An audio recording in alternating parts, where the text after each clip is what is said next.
Kalam.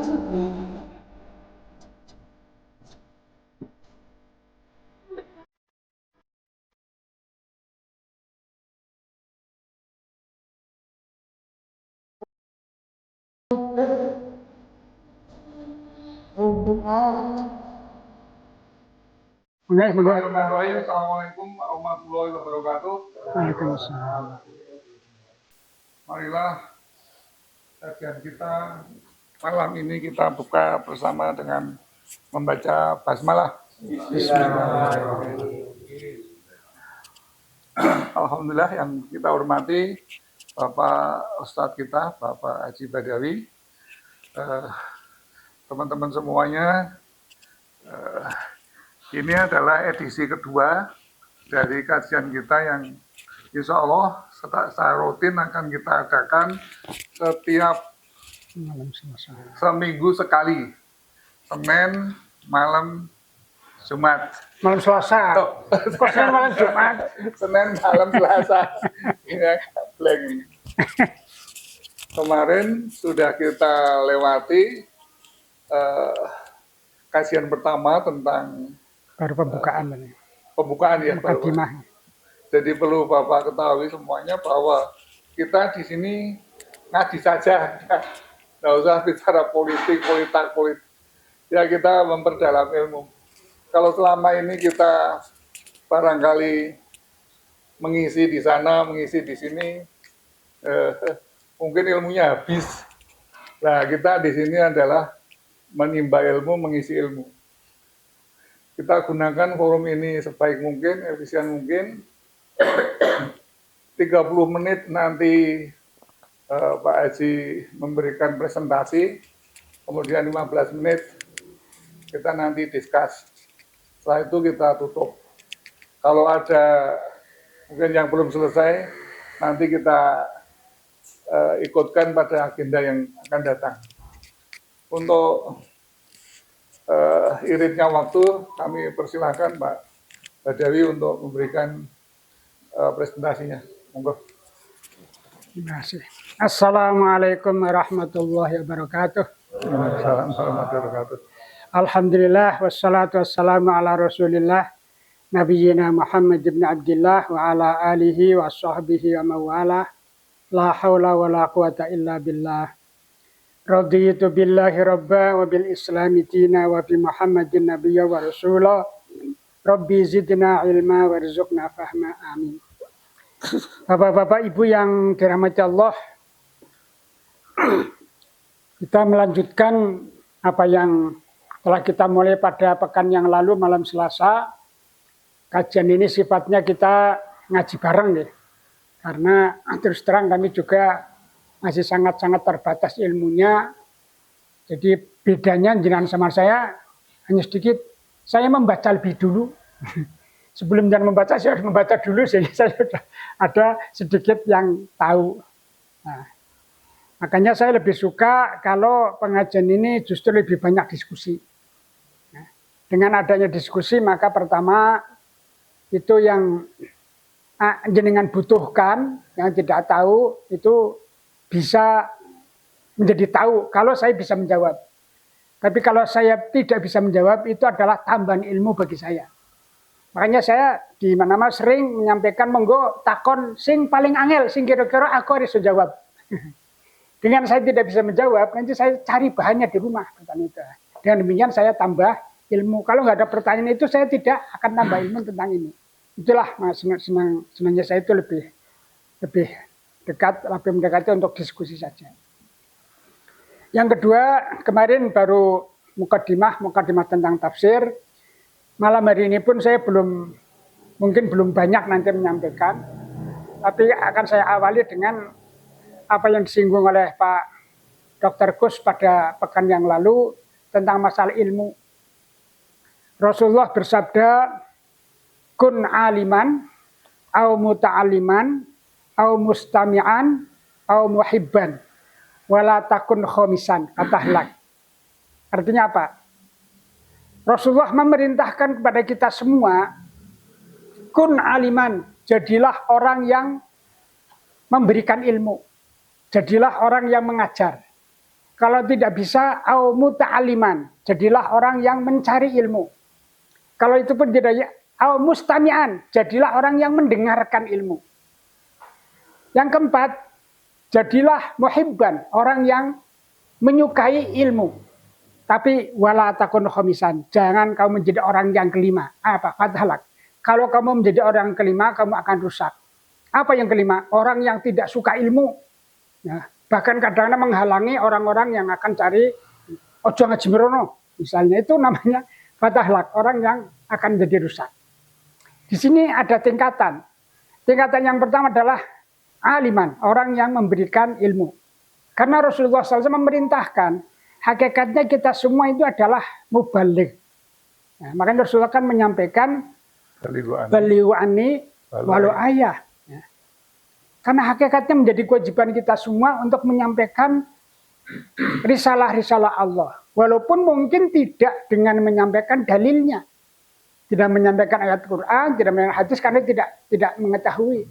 Misalnya mengingatkan orang-orang yang di pasar misalnya ngapusi, itu kita bisa mengingatkan, ojo ngapusi orang bener, ya. Itu dosa, itu merugikan orang lain. Ini namanya kita sudah menyampaikan. Nah, walau ayah itu artinya itu walaupun satu masalah, bukan berarti kudu menyampaikan satu ayat, tidak. Nah, yang kedua adalah au muta'aliman. Muta'aliman yang ketiga mustamian. Jadi ada perbedaan antara orang yang muta'alim dan mustami. Muta'alim adalah yang belajar. Belajar itu biasanya harus ada beberapa alat pendukung. Seperti kemarin Pak Agus nyampaikan. Ya misalnya kita seperti ini ada apa namanya? Ada rekaman. Atau mungkin ada buku untuk mencatat. Itu namanya muta'alim. Yang ketiga itu mustami', maksudnya sekedar mendengarkan saja. Pokoknya teko melu ngrungokke, ya. Nek karo sambil ngantuk ya kena. Ya. Itu mungkin itu kalau dari segi pahala sama-sama datang, dia tidak nulis, dia ngantuk sudah dapat pahala. Tapi untuk ilmunya tentu berbeda. Orang yang mustami hanya mendengarkan dengan orang yang mencatat itu akan berbeda. Berbeda. Orang yang membaca kemudian ditulis dengan orang yang membaca saja itu akan berbeda. Dengan membaca dan ditulis itu penyerapannya itu akan lebih banyak. Ini Nun Sewu itu saya alami sendiri. Makanya saya kemana-mana bawa catatan. Namun sih bawa catatan.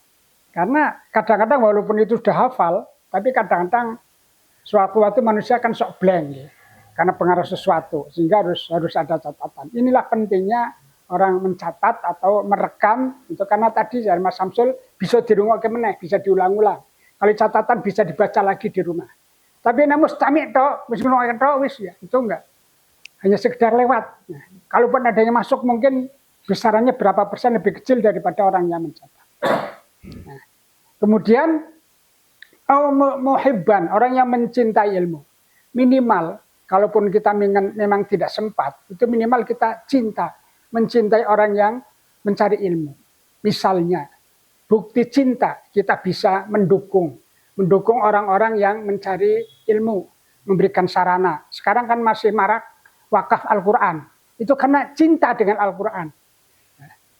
Memberikan sarana, memberikan buku.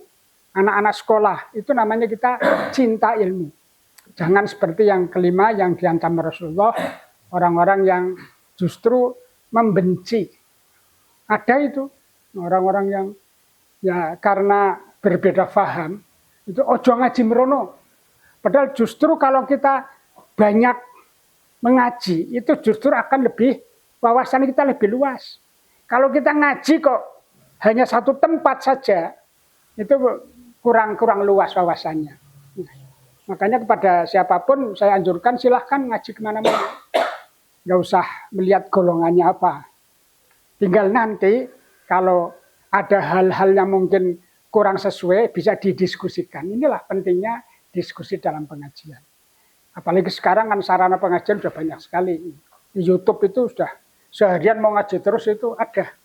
Itu kan tambahan-tambahan pengetahuan kita ya, untuk bisa memperbanyak ilmu, memperbanyak wawasan. Itu sebagai pembuka. Selanjutnya malam hari ini pokok tafsirnya kami akan menyampaikan tafsir tentang ta'awuz. Kalimat ta'awuz itu sebenarnya bukan ayat Al-Quran, tetapi Allah memerintahkan pada kita untuk membaca ta'awuz. Ya, misalnya disebutkan dalam Al-Quran, wa idza quri'al Qur'an fastami'u lahu wa ansitu la'allakum turhamun. Yang artinya, jika kamu akan membaca Al-Quran, maka dahulilah kamu dengan membaca ta'awuz.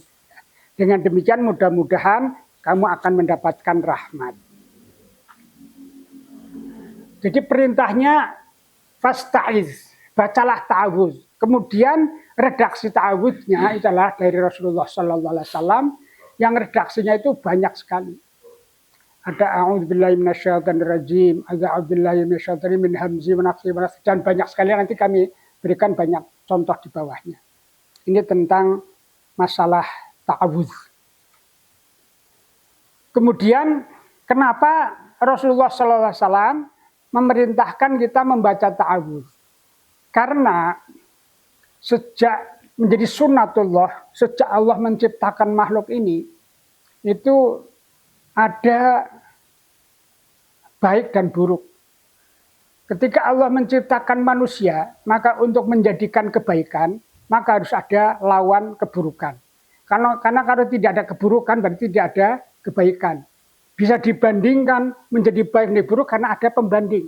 Kalau tidak ada pembanding, kita tidak bisa mengatakan mana yang baik, mana yang buruk. Kalau sama-sama baik, mana yang lebih baik, mana yang baik. Makanya kemudian sunnatullah, Allah menciptakan makhluk yang melawan kebaikan, yang namanya iblis. Nah, ini kan, yang ini justru akan senantiasa melawan manusia yang akan berbuat baik. Disebutkan dalam surat ke-7 Al-A'raf ayat 16-17. Monggo, silakan mau bisa buka surat ke-7 ayat 16-17. Dibaca Mas Hadah. Ya, 16-17.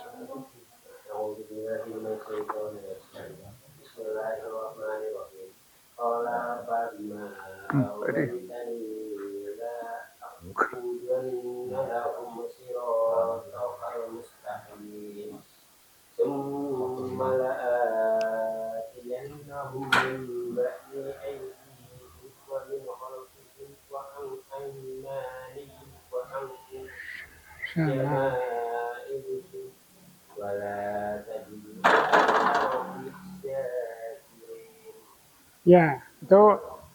Kemudian surat ke-18, surat Kahfi, Al-Kahfi ayat 50. Wa qala lil malaikati isjudu li Adama fasajadu illa iblis. Kana minal jinni fa fasaqa an amri rabbih. Nah, jadi ini kaitannya begini. Ketika Allah SWT telah menciptakan Adam, kemudian Allah memerintahkan pada semua yang ada di situ, yang sudah diciptakan dulu sebelum Adam. Siapa itu? Yaitu malaikat. Malaikat dengan segala makhluk yang terbuat daripada cahaya. Malaikat kan terbuat dari nur. Jadi jin ada terbuat dari sinar, dari nyala api. Kemudian semua yang ada di situ mau melaksanakan perintah Allah. Sujud atau menghormati Adam, illa iblis, kecuali iblis. Maka ketika iblis tidak mau bersujud, maka oleh Allah kemudian dikutuk karena tidak mau melaksanakan perintah Allah. Maka ketika setelah dikutuk, iblis kemudian berkata, "Fabima aghwaytani," karena engkau telah menyesatkan kami, menyesatkan saya, maka la'udanna lahum, kami benar-benar akan menghalang-halangi mereka sirotokal mustaqim, dari jalan yang lurus.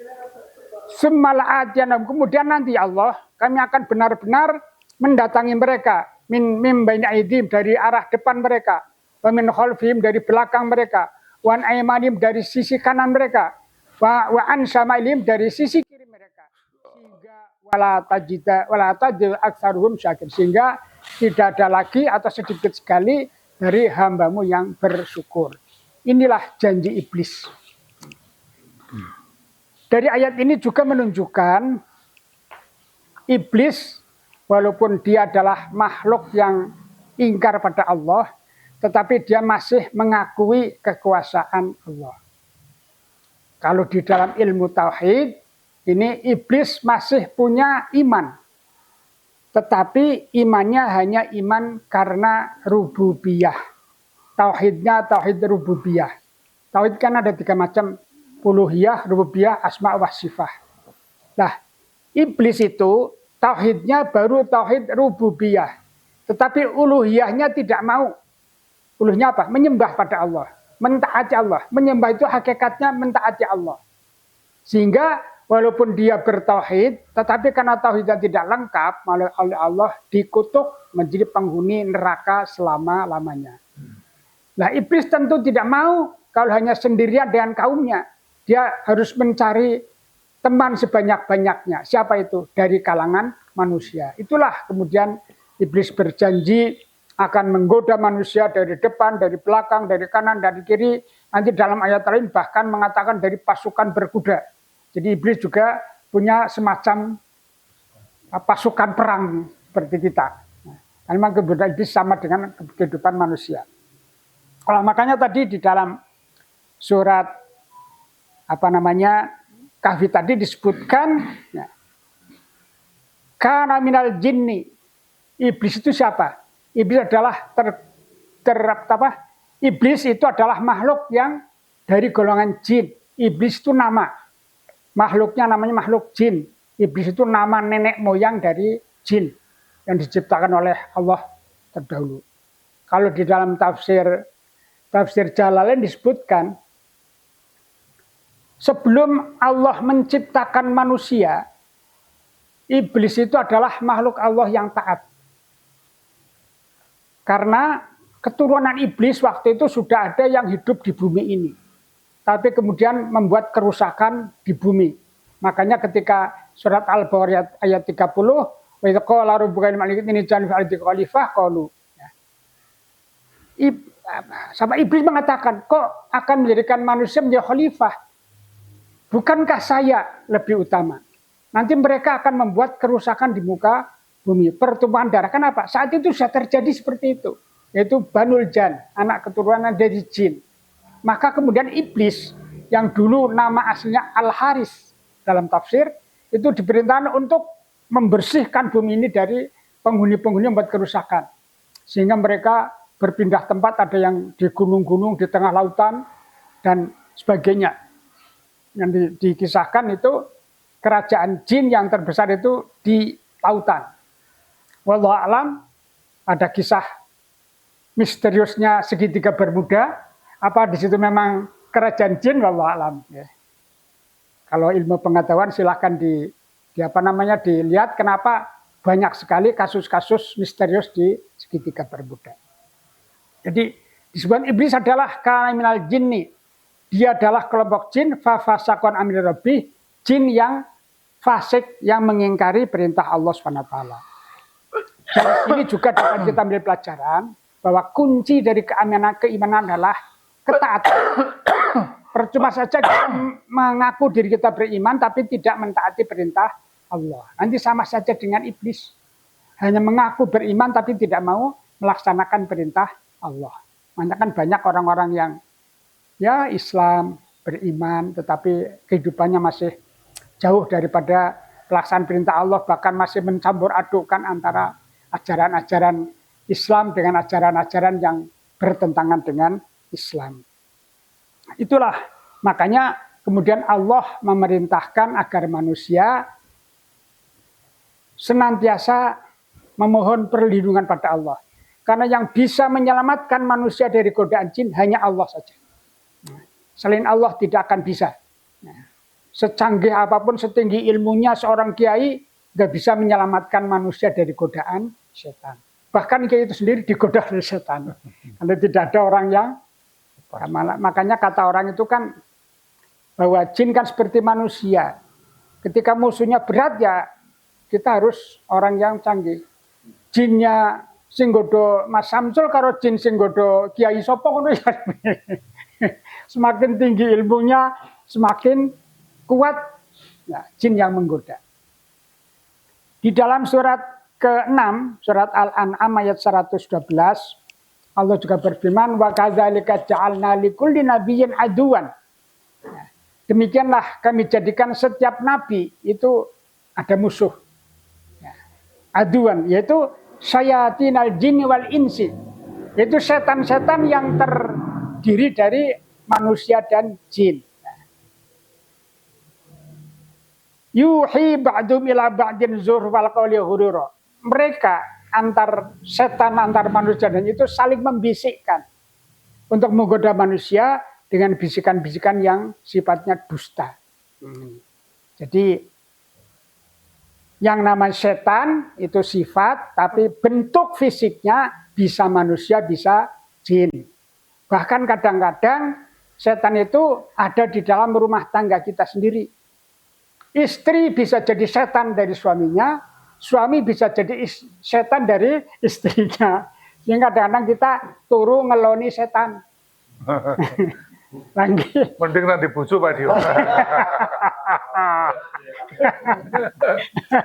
Orang tahu ngeloni setan.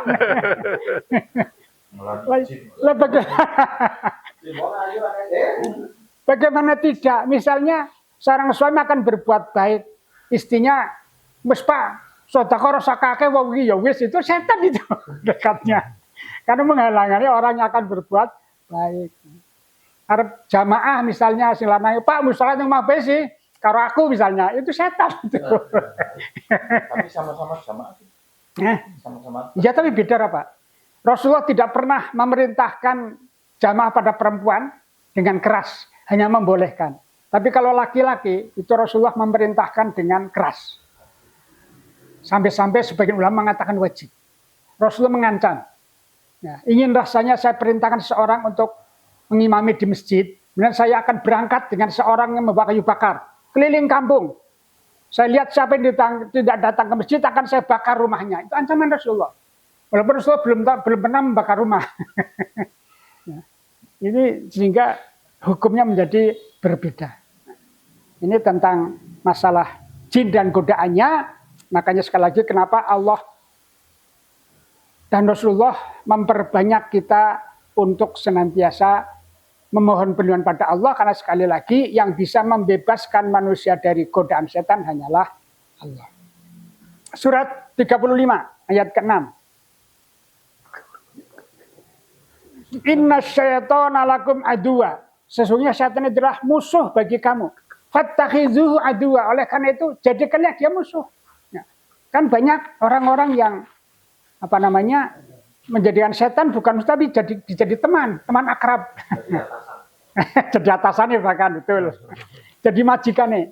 Sehingga dia diperbudak, hidupnya diperbudak oleh setan. Itu bisa saja bentuknya istri. Inama yad'u isbahul yakun min ashabil. Karena sesungguhnya setan itu akan senantiasa mengajak kita untuk memperbanyak teman nanti di neraka. Saya kira wajar itu. Manusia juga yang baik pengen ngajak orang-orang lain biar baik, bareng-bareng di surga ya besok. Setan mengajak, ojo bareng karo aku baik. Itu saya kira hal-hal yang wajar. Itu tentang mengapa Al-Quran kemudian memerintahkan kita untuk senantiasa mohon perlindungan pada Allah Subhanahu wa taala. Beberapa penempatan ta'awudz. Yang pertama, Rasulullah SAW itu ketika akan sholat juga senantiasa memohon perlindungan pada Allah. Sebelum takbiratul ihram. Rasulullah biasanya kalau kita boleh dengan misalnya a'udzubillahi minasyaitonir rajim ya sebelum. Itu maksudnya supaya apa? Supaya kita dalam sholat ini nanti jangan terlalu banyak godaan. Kalaupun ada godaan, kita mau bisa mengalahkan godaan. Karena orang sholat adalah ibadah yang paling utama. Karena Rasulullah mengatakan batas antara iman dan kafir adalah sholat. Orang yang meninggalkan sholat itu sudah jelas kafir, kata Rasulullah. Nah, makanya iblis, setan tidak senang kalau ada orang sholat. Makanya di dalam hadis kan mengatakan iblis itu kan kalau ada suara azan, lari terbirit-birit sampai terkentut-kentut. Nah, benar azan selesai, balik lagi, akan menggoda orang salat. Tiba-tiba ada suara iqomah, lari lagi, iqomah selesai, kembali lagi. Nah, setelah itu mulai mendampingi manusia. Sehingga di dalam sholat, wis Allah Akbar wis resik nggih. Wis ora ono godaan setan. Kita bisa konsentrasi ketika Allah Akbar, kita juga bisa mengingat Allah. Tapi ketika sudah membaca doa iftitah, ketika sudah membaca Fatihah, disitulah iblis mulai masuk ke dalam hati kita. Sehingga kata Rasulullah, kualitas sholat seorang itu berbeda-beda. Ada yang 10%, ada 20%, ada 40%. Tapi pengalaman pribadi saya belum pernah sholat wutuh. Belum pernah wutuh sholat terus, hadap Allah, belum pernah. Kok boro-boro patang rakaat, sarkat biar atau wutuh. Boro-boro sarkat, mau Fatihah biar ora wutuh. Wis bener kadang-kadang tiba-tiba cangkeme refleks mau iya kan Abu Yastain, tapi pikirannya bu tekan dinding. Ini kan setan ini. Lah iya, itu. Lah itu malah kita mohon pada Allah. Sehingga ketika itu di tengah-tengah digoda, Allah kemudian mengingatkan, aduh kok luruskan lagi. Kok di tengah-tengah menggo mana, luruskan lagi. Itulah perlunya mujahadah dalam sholat. Jadi dalam sholat itu ada jihad, yaitu tanya sungguh-sungguh. Sehingga kita berupaya dari hari ke hari, dari tahun ke tahun, dari umur ke umur, monggo kita saya berusaha untuk meningkatkan kekhusyuan sholat kita. Bagaimana antara lain cara kita agar sholatnya khusyuk, kita belajar mengetahui apa yang kita baca. Sehingga ketika mulut kita membaca, hati kita bisa mengikuti artinya, mengikuti pemahamannya. Ini salah satu. Lengge, makanya itu kita berusaha untuk lebih khusyuk. Usahakanlah kita bisa mengerti artinya. Makanya nanti kita akan ngaji tafsir Fatihah. Supaya kita jangan sampai nih salat tuh Fatihah blong orang sinya sidi-sidi jangan sampai ini. Nah, ini. Bahkan Rasulullah itu tahunya adalah a'udzubillahi samil alim minasyaitonir rajim min hamzi wa nafsi wa nafsihi. Yang artinya aku berlindung pada Allah dari godaan setan sampai serinci-rincinya. Rasulullah minta dijauhkan bukannya jenis godaan secara global tapi juga min hamzi dari bisikannya, wa nafsihi dan dari tiupannya, wa nafsi dan dari hembusannya. Dan minta godaan sekecil apapun dari setan kita minta dijauhkan oleh Allah Subhanahu wa taala. Yang kedua, kita dianjurkan juga membaca ta'awudz adalah sebelum membaca Fatihah di dalam sholat. Setelah kita membaca doa iftitah, sebelum bismillah dianjurkan a'udzubillahi minasyaitonir rajim. Yang keempat, ketika kita marah. Kata Rasulullah, marah itu dari setan. Sehingga kita harus berlindung pada Allah dari setan ketika marah. Maka ingatlah ketika kita sedang marah, cepat-cepatlah mengucapkan a'udzubillahi minasyaitonir rajim. Kalau dibiarkan nanti marahnya tambah tinggi sehingga bisa terjadi ada piring terbang, ada cangkir terbang, ada gelas. Karena tidak terkendalikan. Jadi upaya mengendalikan marah antara lain ada dengan membaca ta'awudz.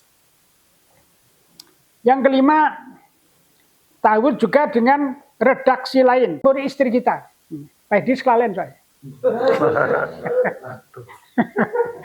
Itu ada ta'awudz itu.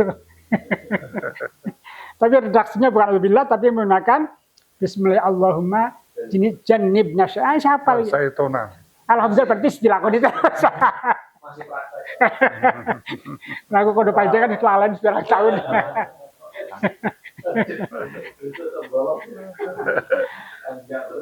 Wajan nibi syaiton nama resak tanah. Ini kan upaya juga, upaya supaya ya, ketika kita mencari istri kalau ada hasil daripada hubungan kita itu supaya mendapatkan hasil yang baik. Selanjutnya ketika kita cemas dan susah tidur, ini perlu dihafal ke. A'udzu kalimatillahi tammah min ghadabihi wa min iqabihi wa min syarri ibadihi wa min hamazatis syayatin wa ayyahdurun. Aku berlindung dengan kalimat Allah yang sempurna. Min ghadabihi, dari kemurkaannya, wa iqabi, dan dari hukuman Allah, wa syarri ibadihi, dari buruknya hamba-hamba Allah, wa min hamazati syaitan, dan dari bisikan-bisikan setan, wa ayyahdurun, dan berlindung dari kehadiran setan. Ini kata Rasulullah, resep ketika itu mau arah turu-turu, nggak tahu pikirannya macam-macam, gelisah, bolak-balik arah turu-turu, silahkan baca ta'awudz ini. Yang ketujuh adalah ketika masuk WC, itu sudah biasa nggih. Allahumma inni a'udzubika minal khubuthi wal khobais. Jadi beberapa faedah dari ta'awudz, karena tadi setan itu tidak akan berhenti, selalu berusaha menggoda manusia yang akan berbuat baik, sehingga kita dimanapun dalam usaha apapun usahakanlah untuk mohon perlindungan pada Allah. Karena sekali lagi satu-satunya yang bisa menyelamatkan manusia dari godaan setan hanya Allah SWT. Saya kira itu, monggo dilanjut dengan diskusi.